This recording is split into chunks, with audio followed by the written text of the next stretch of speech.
პირველად ჩემს ცხოვრებაში პირველად რა ერთი შვილი მიყავს სულ და პირველად მოხდა ხო მაგრამ ისი როგორი ის მაქვს რომ აი ამ მაღალი პერსპექტივიდან რომ მშობელი არის და სიმაღლიდან აი ეს ჩამოვედი და მის სიმაღლეზე ვარ.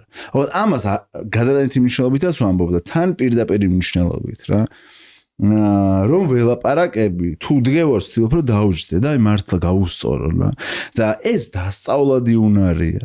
ანუ მე დავიჯერე რომ მე არ მინდა გავიმეორო ის შეცდომები რომელიც რაღაცებს მამაჩემს ვერ ველაპარაკებოდი რაღაცებს ალბათ 99% ვერ ვეუბნებოდი რა და ზრდასრულ ასაკში პრობლემები გამიჩნდა და დავიწყე ამ პრობლემებზე მუშაობა ფსიქოლოგთან თერაპიაზე მივხვდი რომ უმთავრესი გასაღები იყო იქ რომ სადღაც გამოთქმის საშუალება არ მქონდა და ჩემ შულზე ვცდილობ რომ ეხა მან შეძლოს მე ისეთი უსაფრთხოებრივი შევქნა რომ ყველაფერზე ლაპარაკი მოსულა და რაც არ უნდა მოხდეს მის ცხოვრებაში, მაგრამ რაც არ უნდა ჩაიდინოს, მე არ არსებობს რომ მივატყო, ანუ პირველ ჩემი რეაქცია რატომ გააკეთე კი არ არის.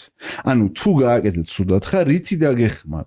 და ამ პერსპექტივას რო ცვლი, მე ხარ მშვიდად, იმიტომ რომ იცი რომ თუ ადამიანი ცოცხალი ყველაფრიდან გამოსავალი არსებობს. ჩემი შვილი დამოკიდებულია ფრაზა რა და ვაიმე რა საშინელება. ჩემი შვილმა რა ვიცი, არ ვიცი რაღაცა რა, თმა შეიღება თუ ყური გაიხრიდა თუ სხვა რაღაცა ჩაიცვა და ეხლა ცუდად ვარ, იმიტომ ჩემი კონტროლიდან გავიდა.